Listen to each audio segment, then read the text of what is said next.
안녕하세요. 아들 하나를 둔 가정주부입니다. 얼마 전 아들이 맹장 수술을 했습니다. 저도 몇 년 전에 맹장 수술을 했거든요.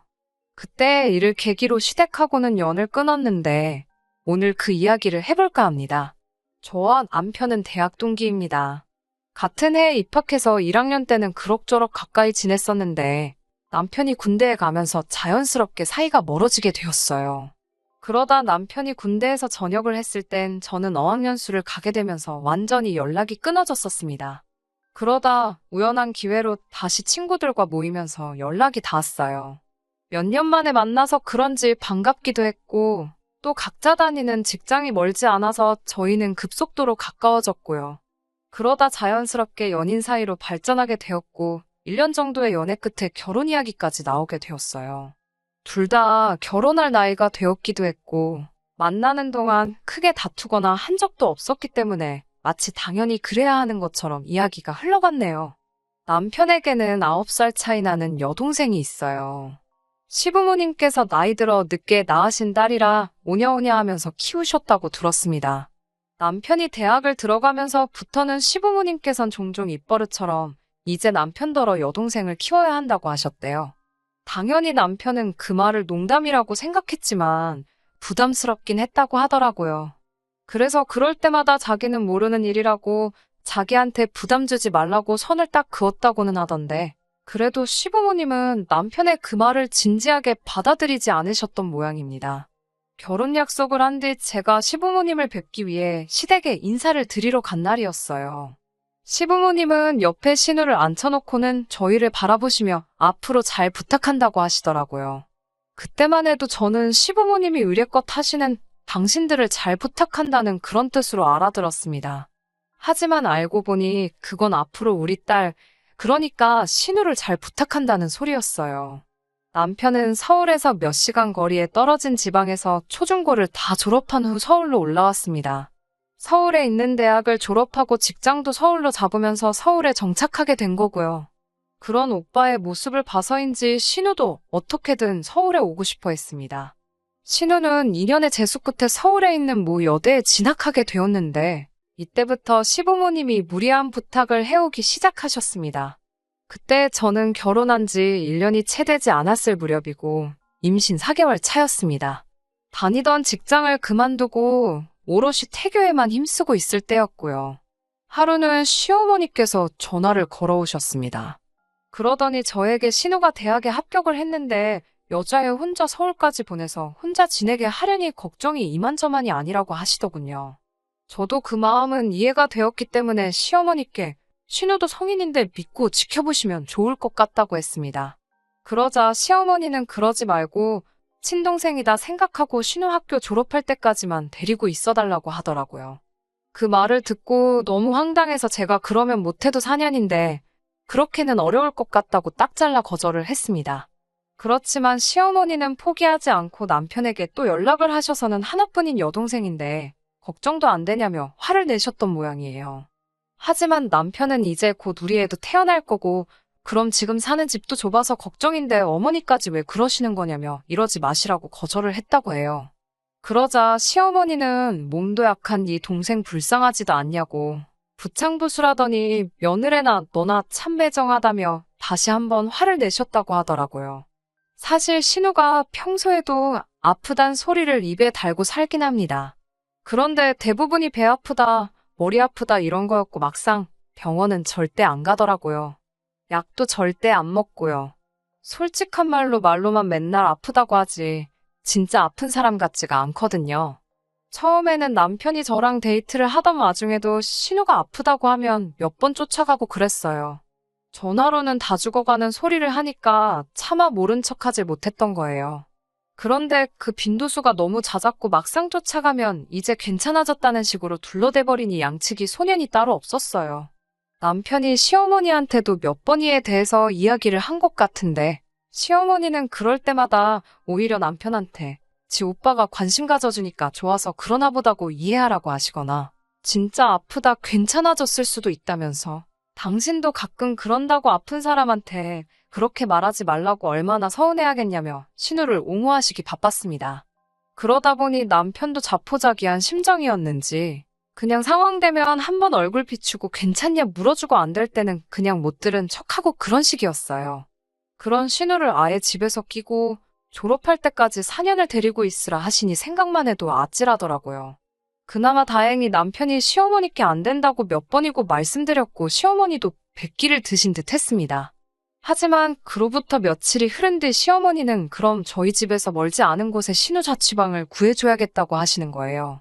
그래야 신우한테 무슨 일이 생기면 저희가 가볼 수 있지 않겠냐면서요. 그렇게 말씀하시는데 참 안 된다고 할 수도 없고 그건 뭐 알아서 하시라고 했습니다. 그리고 그때부터 정말 본격적으로 문제가 시작되었습니다. 신우는 정확히 저희 집에서 10분도 걸리지 않는 새로 생긴 신축 오피스텔에 월세로 들어왔어요. 시부모님도 사실 경제적으로 여유가 있으신 분들은 아니신데 신우가 고층 오피스텔이 아니면 싫다고 난리를 쳐서 어쩔 수 없이 월세를 구해준 모양이었습니다. 시부모님 재산이니까 저나 남편이 이래라 저래라 할 자격은 없었지만 저희도 신우나 시부모님이나 참 너무한다 싶더라고요. 저희가 결혼할 때 시부모님은 아직 대학도 마치지 않은 신우가 있어서 경제적으로 도와주기 어렵다 하셔가지고 결국 저희가 모아둔 돈에다 저희 이름으로 받은 대출 합쳐서 시작했거든요. 참고로 시댁에서 못 도와주신다 해서 친정부모님한테서도 받지 않기로 한 거예요. 아무튼 신우가 한 달에 100만 원 가까이 하는 오피스텔로 들어가면서 시부모님도 허리가 휘는 기분이셨나 봅니다. 그런데 문제는 그걸 저희 탓을 하시더라고요. 저희가 데리고 산다고만 했으면 이런 쓸데없는 지출은 안 해도 되지 않냐면서 저희한테만 뭐라고 하시는 거예요. 주변에 다른 원룸이 없던 것도 아니고 평생 이용도 하지 않을 시설들 운운하며 그런 원룸촌에 있는 곳에서는 삶의 질이 떨어진다며 형편 알면서도 한 달에 100만 원 하는 방을 잡은 건 정작 신우 본인인데 말이에요. 임신 중에는 좋은 것만 듣고 보고 먹어도 부족하다는데 시부모님과 통화만 하면 스트레스가 몇 배로 쌓이는 것 같았습니다. 그래서 출산이 가까워지던 무렵에는 시부모님 전화도 남편한테 다 넘겨버렸어요. 그뿐만 아니라 시어머니는 저에게 수시로 신우네 집을 들여다보길 부탁하셨습니다. 여자 혼자 사는 집에 누가 드나드는 건 아닌지, 뭐 필요한 건 없는지 먼저 살피고 챙겨줬으면 좋겠다 하시더라고요. 그 나이에 바깥 음식 많이 먹으면 몸 상하니까 저더러 반찬도 좀 해주고 그러면 어떻겠냐며 나이 차이 많이 나는 언니한테 부탁하기가 쉽겠냐면서 필요하다고 말하지 않아도 윗사람이 먼저 손 내미는 게 도리라고요. 집에만 있는데 뭐가 그렇게 어렵냐며 당신은 장사하실 때 아들 등에 업고 물건도 팔고 재고 정리도 하고 다 하셨다 그러시더라고요. 그러면서 저더러 네 친동생이어도 이렇게 했겠냐며 서운하다 하시기에 저도 지지 않고 제가 아니라 신우가 임신했어도 이렇게 시키셨겠냐고 물었더니 시어머니가 마치 꿀먹은 벙어리 마냥 아무 말도 안 하시더라고요. 남편한테도 이야기하니 한숨을 푹푹 쉬면서 가뜩이나 몸도 무겁고 힘들 텐데 이런 걸로 스트레스 받게 해서 미안하다며 시어머니 신우 일은 이제 자기가 알아서 할 테니까 그만 신경 쓰라고 하더라고요. 하지만 남편도 아주 모질지를 못해가지고 예전처럼 상황되면 한 번씩 얼굴 비추고 안 되면 못 가고 그런 식으로 어정쩡하게 그때그때 순간만 모면하고 있었습니다. 그리고 그럴수록 시부모님과 신우에게 저만 나쁜 사람처럼 보이는 듯 했습니다.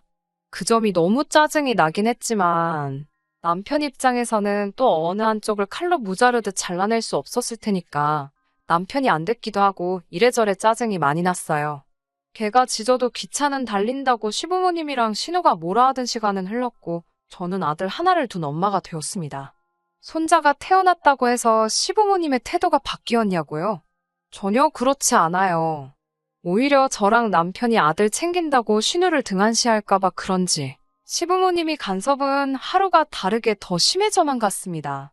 게다가 신우도 꾀병을 부려봤자 씨도 안 먹힌다는 걸 알았는지 거짓말에 규모를 키우더라고요. 한 번은 주말이었어요. 남편도 집에 있었고 아기 키우는 집이 다 그렇듯 모처럼 남편한테 아기를 맡기고 저는 잠깐 눈 좀 붙이려던 찰나였는데 신우한테 전화가 왔습니다. 신우는 다 죽어가는 목소리로 자기가 저희 집에 가져다 주려고 과일을 깎다가 손가락을 잘못 자른 것 같다며 죽겠다고 난리더라고요. 제가 놀라서 그럼 구급차를 불러야지. 왜 여기로 전화를 하냐니까. 너무 겁이 나서 그런다고. 일단 빨리 언니랑 오빠가 와달라는 거예요. 저는 속으로 손가락을 잘랐는데 우리한테 전화를 할 여유 있을 정도면 멀쩡한 것 같은데 싶었지만 또 차마 그렇게 말할 수는 없으니까 남편을 먼저 보냈습니다. 남편이 집에서 나간 지 얼마 지나지 않아 다시 돌아왔는데 씩씩대고 욕을 하더라고요. 제가 왜 그러냐고 하니까 진짜 무슨 종이에 베인 것 마냥 살짝 베었더래요. 그래서 남편이 왜 다른 사람들 걱정하게 그런 거짓말을 하냐고 하니까 거짓말 아니라고 자기는 정말 손가락이 잘린 것만큼 아팠다면서 온 김에 지 손가락에 데일밴드라도 붙여주고 가라고 하더랍니다. 남편이 너무 열받아서 데일밴드 같은 소리 한다고 소리를 확 지르고 나왔다더군요. 그리고 얼마 지나지 않아 바로 시어머니한테서 전화가 왔는데 전후 사정을 제대로 알지 못하시면서 신우 말만 듣고 저희에게 역성을 내시더라고요. 남편도 그럴 거면 엄마가 옆에 끼고 살지 왜 애를 우리 옆에다 데려다 놓고 우리를 못 살게 구냐고 막 악을 쓰더라고요. 그리고 한동안은 시모나 신우에게서 연락이 안 왔습니다. 정말이지 살맛 나더라고요. 솔직한 말로 남편에게는 좀 미안했지만 앞으로도 계속 이 정도의 거리감을 유지하고 살면 좋겠다 싶었습니다. 그러다 진짜로 일이 터지고 말았습니다. 그날은 이상하게 제가 속이 안 좋았습니다. 뭘 잘못 먹은 것 같지도 않은데 이상하게 속도 울렁거리고 배도 아프고 점점 더 심해지더라고요. 아들 때문에 구급차를 부를 수도 없어서 어쩔 수 없이 회사에 있는 남편에게 전화를 걸었어요. 연애하면서 지금까지 제가 남편한테 아프다고 와달라고 한 적이 없었기에 남편도 상황이 보통이 아니라는 걸 알아채곤 얼른 집으로 와줬습니다. 신우한테 아들 좀 봐달라고 하려는데 신우가 그날따라 도통 전화도 안 받더라고요. 결국 갓난쟁이인 아들을 데리고 병원으로 가야만 했습니다. 배는 아프고 아들이 괜히 병원에 와서 안 좋은 병이라도 옮아갈까 신경 쓰이고 솔직히 정신이 곤두서 있었어요. 의사 선생님이 이렇게 저렇게 보시고 진단하시더니 맹장염이라고 했습니다. 선생님은 그래도 맹장염은 일상으로의 복귀가 빠른 편에 속하는 수술이니까 너무 크게 걱정하지 말라 하시면서 그래도 3일 정도 입원해 있는 게 좋겠다고 하시더라고요. 남편이 이 소식을 저희 친정부모님께 전했고 친정부모님은 당장이라도 병원으로 오시겠다고 하셨습니다. 손자라도 당신들이 봐주신다고요. 하지만 그때 저희 친정아버지도 몸이 불편하신 상황이라 어머니가 그 수발을 들고 있었기에 차마 저희 아들까지 맡길 수는 없었습니다. 남편도 그런 제 마음을 이해해 주었고 남편은 그럼 자기가 휴가를 내겠다고 하더라고요. 그렇게 저는 바로 수술에 들어갔습니다. 그래도 다행히 충수가 터지기 전이라서 3일 뒤에는 퇴원할 수 있을 거라고 하더라고요. 그런데 수술 다음 날 저녁이었습니다. 신우한테 전화가 걸려와서 받으니 자기가 지금 밖인데 술을 너무 많이 마셨는데 지갑을 잃어버려서 집에 못 가고 있다고 자기를 데리러 오라는 거예요. 어이없는 상황에 한숨이 나오더라고요. 그래서 제가 아가씨 저 지금 맹장 수술해서 병원에 있어요 이러니까 약간 당황하는 듯 하더니 그럼 오빠는요? 하고 묻더라고요. 괜찮냐는 말 한마디 없이 바로 지 오빠 찾는 걸 보고 저도 정이 떨어지더라고요. 오빠는 집에서 지금 애 보고 있어요. 그러니까 신우가 그럼 오빠더러 애 재워놓고 잠깐 나 좀 데리러 오라고 해줘요. 그러는 거예요. 그래서 신우한테 제가 그게 말이 되냐고 어떻게 애기를 혼자 재워놓고 외출을 하냐고 그랬더니 그럼 자기는 어쩌냐고 그러는 거예요. 그래서 제가 그럼 일단 택시 타고 우리 집 앞으로 오라고 그럼 오빠한테 내려가서 택시비 주라고 하겠다고 했습니다. 그러자 신우가 그러다 오빠가 잠이라도 들면 자기는 어떡하냐고 그렇게 하기는 싫다고 징징거리더라고요. 신경 쓰니까 또 몸이 아파오는 것 같아서 남편한테 당신이 해결하라며 신우한테 전화해보라고 했습니다. 남편은 그냥 무시해버리라고 하더군요. 무슨 한두 살 먹은 어린애도 아니고 신우도 이런 일을 겪어봐야 정신 차린다면서요. 남편까지 그렇게 나오니 제가 나설 이유가 없었어요. 그리고 며칠 뒤 시부모님한테 전화가 왔는데 어찌나 목청이 좋으신지 저 귀 떨어지는 줄 알았습니다. 시어머니는 어떻게 다 큰 여자애를 그렇게 내버려둘 수 있냐면서 무슨 일이라도 생겼으면 네가 책임질 거냐고 악을 쓰셨습니다. 그러면서 네 딸이어도 그랬겠냐는 거예요. 저는 어이가 없어서 그럼 어머님이 옆에 끼고 키우시지 왜 번번이 저희한테 이런 죄책감을 느끼게 하시냐고 따져 물었습니다.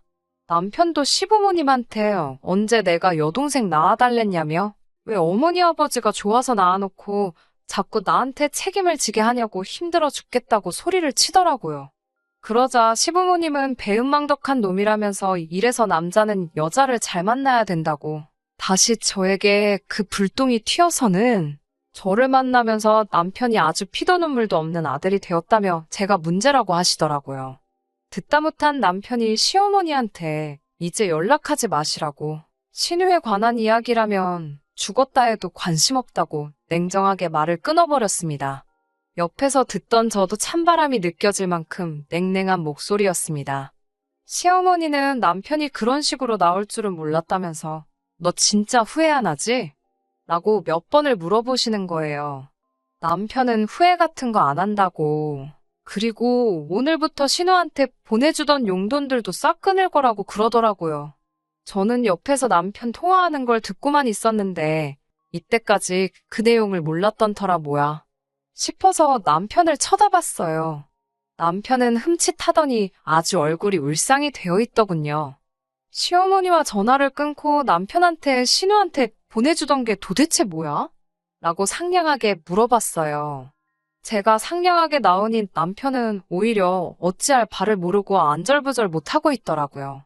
아무 말도 못하고 있길래 일단 신우부터 집으로 부르라고 했습니다. 그리고 그날 저녁에 신우가 저희 집으로 찾아왔어요. 언제부터 제 눈치를 그렇게 봤다고 눈도 못 마주치고 바닥만 응시하고 있더라고요. 그동안 어린애처럼 굴어서 미안하다고 평소 그래왔던 것처럼 앞으로도 저희랑 잘 지내고 싶다고 하더라고요. 제가 도끼눈을 하고 평소처럼 잘 지내자는 게 뭔 말이냐고 물었더니 그동안의 기고만장한 모습은 어디 가고 바짝 쫄아서는 제 눈치만 보고 있더라고요. 신우 앞에 남편을 불러서 당신은 어떻게 생각해? 하고 물어보니 꼼짝없이 제 눈치만 보면서 전전긍긍하고 있더라고요. 오죽하면 매번 그렇게 막무가내였던 신우도 제 눈치를 보는 게 남편의 그 한마디 말실수가 그동안 자기가 누려왔던 걸 전부 포기하게 될지도 모른다는 생각을 받았나 봅니다. 그러니 제 눈치 살살 보며 제 기분 맞추려고 저러고 있겠죠. 하지만 그런 모습에 신우를 보는 게 속이 꼬시다기보다도 이 모든 스트레스의 원흉이 남편 때문이었다는 게 믿기지가 않았습니다. 앞에서는 아무리 싫다 싫다 말로는 그래도 뒤로는 신우에게 생활비며 보태주고 잘 돌봐달라는 시모의 말까지 잘 지키고 있던 거였잖아요. 아무리 시모 앞에 강하게 나오면 뭐하나요. 말로는 안 한다 안 한다 해도 결국엔 신우나 시모는 원하는 거 다 얻어내고 있었는데 말이죠. 그동안의 행동들은 다 제 앞에 보여주기 식이었던 거예요. 벌벌 기고 있는 신우를 앞에다 두고 남편한테 너가 뭔 짓을 했는지 알고 있지? 했어요. 남편도 자기가 여태 저를 속이고 무슨 짓을 하고 있었는지는 충분히 알고 있는 모습이었습니다. 여태까지 돈을 보내줬으면 통장이 있을 거 아니겠냐. 혹시 내가 모르는 게 또 있냐 물었죠. 남편은 이제 제 앞에 더 이상 숨기는 거 없다고 자신있게 말하는데 막상 제 앞에 통장을 가져오라 하니 추뼛추뼛 떼더라고요. 매달마다 신우한테 보내준 돈은 상당하더군요. 집세를 내준 거였냐 물어보니 그건 절대 아니랍니다. 그래도 거의 집세에 준하는 돈을 보내줬으니 사실 전부 내준 거나 다를 바 없는 거였어요. 남편한테는 여태 신우한테 보낸 돈 시모한테 받아내라 했어요. 그 돈 돌려받기 전까지는 시댁에 발도 붙이지 않을 거라고 했고요. 그렇게 자기 가족들에게 좋은 아들, 좋은 오빠이고 싶으면 그냥 평생 가족들 품에서 가족들 끼고 살라고 했어요. 남편은 알겠다고 고개를 끄덕이더라고요. 신우는 안절부절 못하고 좌불안성 눈알만 대굴대굴 굴리고 있다가 분위기를 보아하니 더 이상 지 오빠한테 돈 타 쓰는 길이 막힐 것 같으니 제 다리를 붙잡고 늘어질 기회로 저한테 울며불며 빌더군요. 잘못했다고 정말 두 번 다시 세연이 귀찮게 하지 않겠다면서 자기는 오빠가 주는 그 돈이 없으면 살아가기 힘들다고 여태 받던 거에 반이라도 좋으니까 그거라도 받을 수 있게 해달라고 하더라고요. 그러면 두 번 다시 저희한테 별것도 아닌 걸로 전화해서 귀찮게 하거나 하지 않겠다고요. 어린 신우가 저러고 있으니 조금 안쓰럽기는 하지만 이 상황에서 결국 그 돈을 달라고 한다는 건 좀 어이가 없었습니다. 신우한테는 미안하게 됐지만 그 돈은 이제 없는 거나 마찬가지라고 설명해줬어요.